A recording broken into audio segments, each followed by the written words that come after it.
Hello everyone, this is Defense Politics Asia, and this is the summary for the day of 760 for the 24th of March. And there will be some information from the 25th of March by the Russian Defense Ministry, which is likely describing things that have happened the day before on the 24th of March. And before I start, do FAP the like button. FAP the like button. And FAP as in the bomb, no, airstrike. Don't think the wrong thing. Anyway, let's start off with the Frontline changes report. So the first thing is over at Novomykhailivka. Oh, where is it? Okay, so at Novomykhailivka, at the Donetsk Front, massive frontline changes over in this area here. So this is Novomykhailivka, and so based on the Ukrainian mapping, Deep State UA mapped that the Russian forces have captured half of Novomykhailivka, and which basically means that the Russians have taken most of this territory. However, they did not indicate the capture of this industrial zone or something like this. They class this area as a gray zone, so there's a possibility that there are still Ukrainian forces guarding this area here. I'm not so sure, so I will continue to monitor and see whether this will change over the next 24 hours, which I believe will change because I don't think this is defendable. If the Russians are already at this position, they will probably able to swing up very easily to cut off any resupply routes or retreat routes. So I don't think they will hold there for a long time. So that's all from the Novomykhailivka. And further up north, there is of Novomykhailivka, in the northern part of Novomykhailivka, there is some frontline change on the Ukrainian mapping showing that the Russians taken this field. Which I would just say that can kind of don't take this too seriously because I don't think this means much. And so that's all for this area here. And we move on to Bohdanivka. So over at where am I? Wait. I'm lost. Okay, I need to refresh. Wait. So the next frontline change is over at the Bakhmut Front. I have refreshed the browser. So at the Bakhmut Front, over at Bohdanivka, there is Russian mapping changes the front line and showing that the Russian forces have taken half of Bohdanivka, and this push over in the south of Bohdanivka as well. This is probably more likely to be true given the advances that have been happening over at the Bakhmut Front. This is not the first time that the Russians have claimed that they have reached the halfway line of Bohdanivka, but this time around probably is more likely to be true. So this comes after the Russians have taken huge swaths of land south of Bohdanivka, and this means that the Russian forces is probably able to take this Bohdanivka itself, at least half of it, based on the protection in the southern flank. And this southern flank is geolocated, so this is actually 100% confirmed. So we will continue to monitor as the Russian forces head towards Nove or Kanal, whatever, I don't know which name they will stick to. So anyway, most likely is Novoye, the name they will probably use by the Russian side. So this will continue. And the last frontline change is over at Vesele, over at the Siversk Front. So Bakhmut Front is over here. Just now we are talking about this area here. So now we are at Siversk Front. So over at the Siversk Front, so let me slow down my mouse. My mouse is a bit too fast. I can't draw the arrow properly.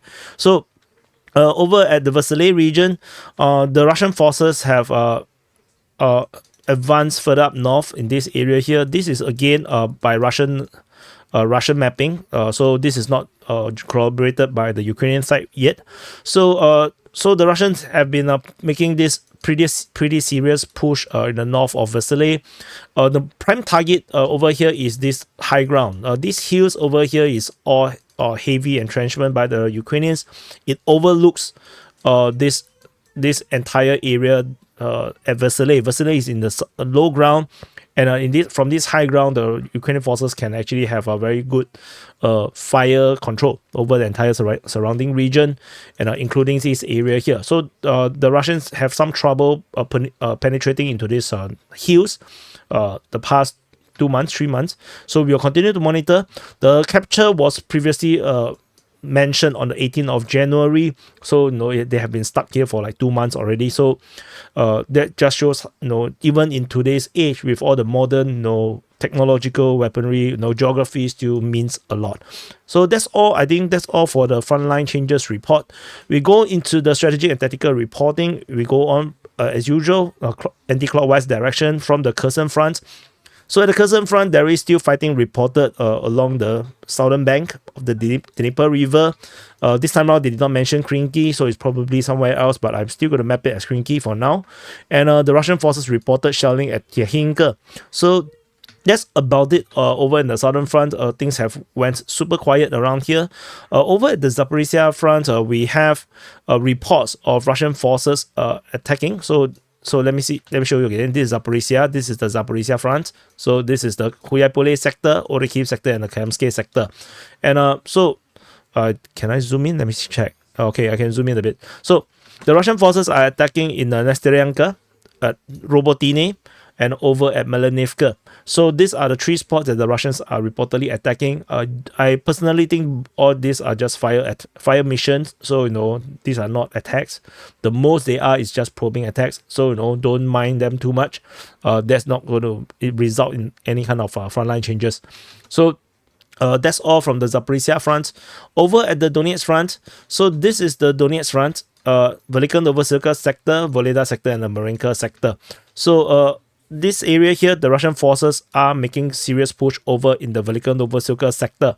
So if I zoom in a bit, you can see that the Russian forces are attacking Staromayoske and Uruzhaine.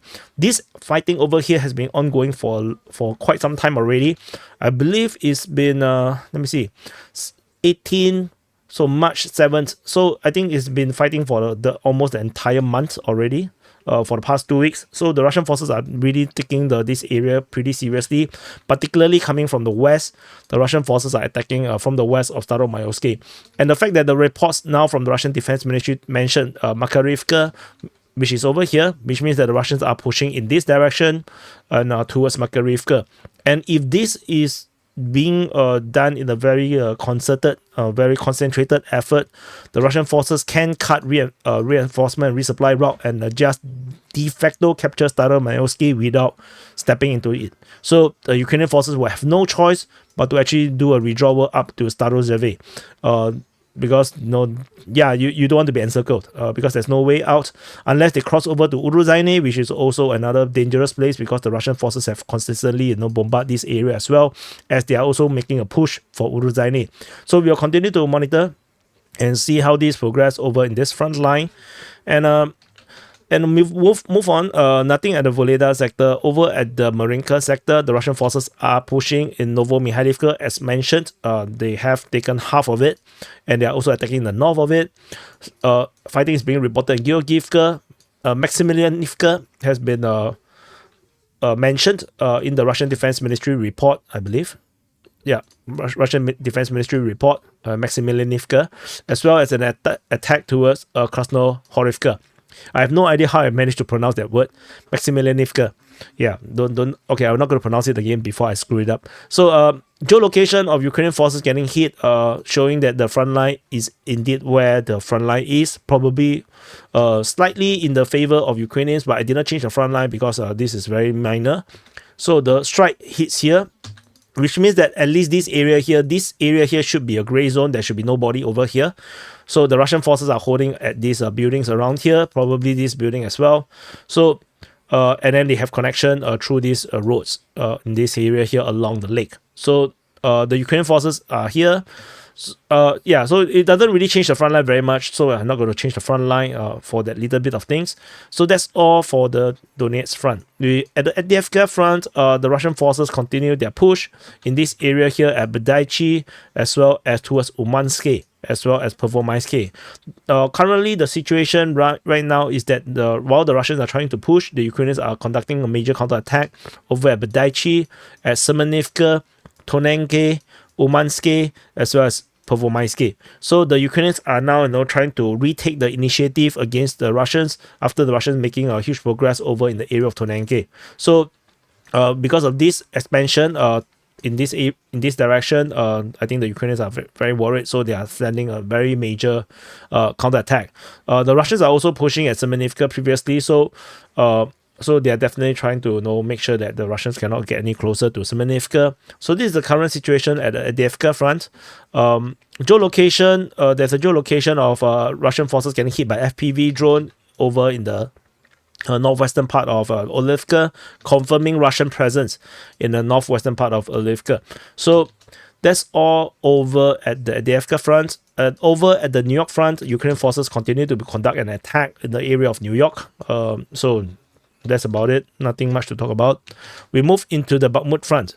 So in the southern flank of the Bakhmut Front, Russian forces continue their usual with fighting reported at Klishchiivka and Andriivka, and that's about it in the southern flank. In the northern flank of the Bakhmut Front, Russian forces, as per reported in the Frontline Changes report, have taken half of Bohdanivka.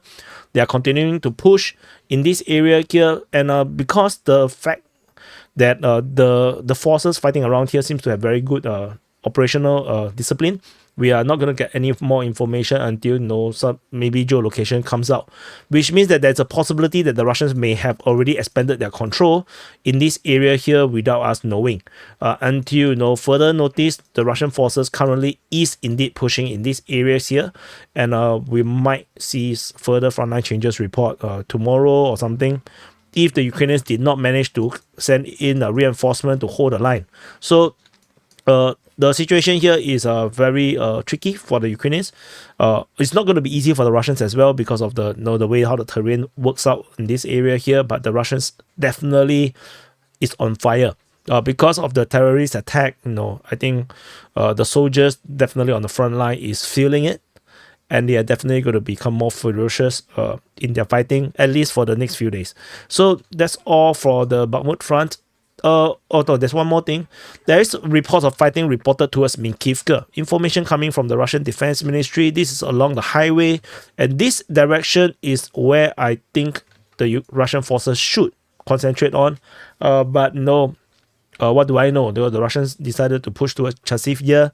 So anyway, we will continue to monitor and see how this develops in this area here. Just be mindful, there's a strong line of Ukrainian defense just off Sloviansk and Kramatorsk. So the battle for for the Donetsk Oblast is definitely not over. There's still a long way to go. And over at the Siversk Front, Russian forces continue their attack over at Blokhorovka in the Luhansk region, and fighting reported at Vesele. So the Frontline Changes report was already noted. The frontline change with the Russian forces pushing in the direction of Vimka, which is over here. But definitely the target is not Vimka. The target is definitely the Ukraine high grounds just north of Vesele. And over at the Kreminna Front, the Siversk forestry reports is no longer being reported. There's no fighting report at Terny as well. That's interesting, with only fighting being reported at Yampolevka. So, and moving on from Kreminna Front, there's nothing over at the Sviatove Front. Over at the Kupyansk Front, the fighting reported at Sinkivka only, with the Ukrainian forces and Russian forces clashing at Sinkivka, with both sides reporting that they are attacking. So, and that's about it from the Kupyansk Front. Is there anything on the border? No, there's nothing at the border. The entire Belgorod Front has died down. So, as I mentioned, the Belgorod offensive has failed, and I did mention it was a failure. I think 3 days into the offensive. I think first 2 days, because I already know the first initial punch must be there. The first punch isn't there, so it's clear that the offensive is going to fail. So as a result, after 1 week plus, officially it has ended. So according to the Russians, they say thousands of people have died. So yeah, and so just some conclusions, since this video at this point is only 40 minutes long. Do press the like button, subscribe. Like I said, fap the like button, and fap on the subscribe button. Anyway, some conclusions. So the situation at the terrorist attack over at Moscow definitely, I think, have some morale boost on the Russian forces. They are definitely more angry right now, 100% for sure. This happened during 9/11 for the American forces, which caused the entire United States go into a bloodlust. They wanted revenge, and then this allows the leadership to just pick any targets, and they decided to go for Afghanistan and then Iraq. So in Iraq is definitely totally out of the blue. They claim a weapon of mass destruction. Nothing had happened. So in this kind of bloodlust kind of situation, people can be manipulated very easily. But in terms of this conflict, Russia isn't really doing much else. There are segments of the population, very, very angry. They really want revenge. They want, total decimation of Ukraine, or total decimation of whoever that is, or who's behind it, or they want to kick out all the Tajiks people from Russia, and then they cause the authorities and the leadership, the Muslim leaders in Russia, to all panic and then tell them to come down. Terrorism have no race, no religion. So, which I agree, terrorism actually, is everywhere. It doesn't matter the ethnic group or the religion, because if there is all the excuses, they are being weaponized. It's not the religion, it's not the ethnic. So, in fact, like a lot of all this, like talk about Islamic terrorism and whatever. The reality is that even with Islamic terrorism or Islamic extremism, the main victims are actually Muslims themselves. The most of the terrorist attack actually happens on Muslim population in Muslim countries. So just want to put that into perspective. So don't get bloodlust, control yourself. don't get excited. Again, if you read any news, you get flared up, you get angry, you get emotional, then you must immediately control yourself, because that is a red flag. There's a high chance that the next thing that comes next in the article, in the report, is going to be a brainwash. It's going to be something that is going to manipulate you into doing something that someone wants. So this is the danger. So just learn to control about it. And and however, this also plays into the Russian forces in the front line. Definitely they will be informed of this entire tragic terror attack, and they will be out for blood.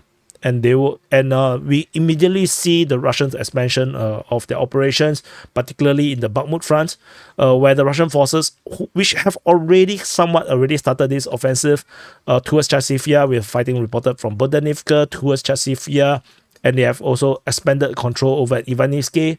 So despite I feel that they should have just kept the front line at Ivanivsky, they decided to push out.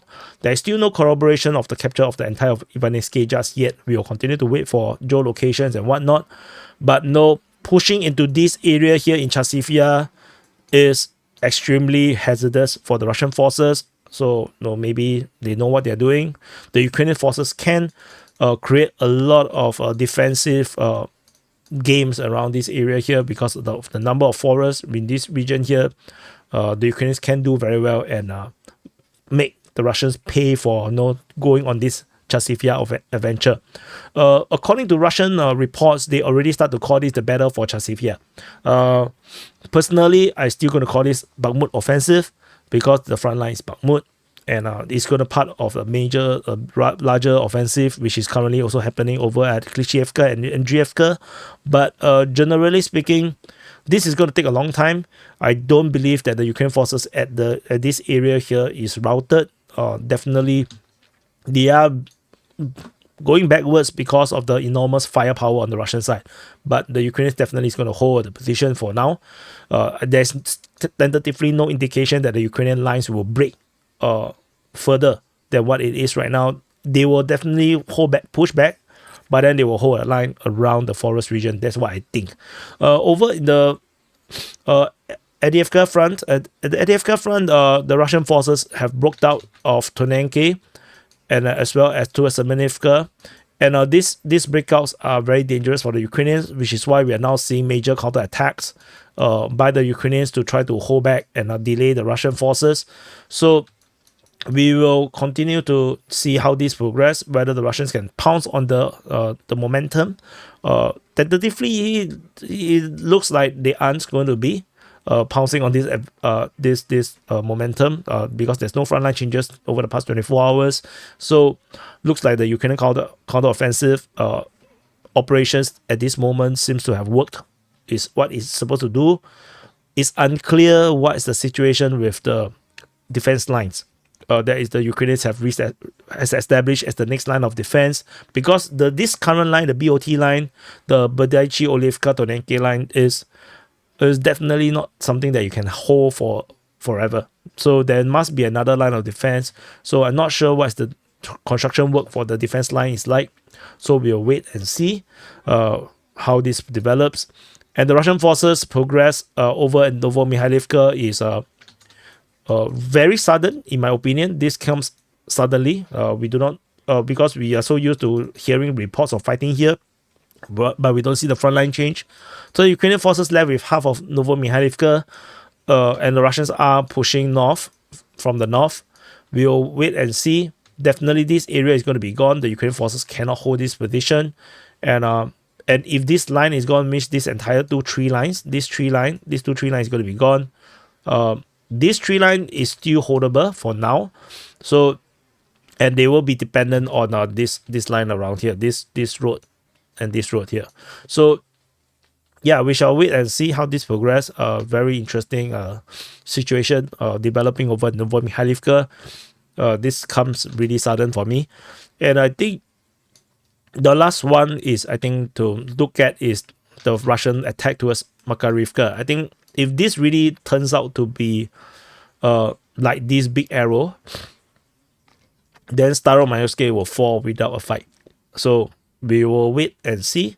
And if Makariivka is captured, Uruzhaine will not be so easy to hold, because they will have fire control on the road, which means that Ukrainians would find it really hard to reinforce Uruzhaine. So, and then the Russians can make further push to the rear of Uruzhaine and then capture Uruzhaine without a fight. So that is also a possibility. But not all these farmlands are difficult to fight in this area here. So we'll wait and let's see how this progress. Otherwise, the other front lines is nothing really much to talk about. So that's it. So this is the summary for the day of 760 for the 24th of March. Do press the like button, subscribe, and yeah, there will be some surprises coming in the next few days. You will see. I don't want to reveal too much first, and I'll see you guys in the next update.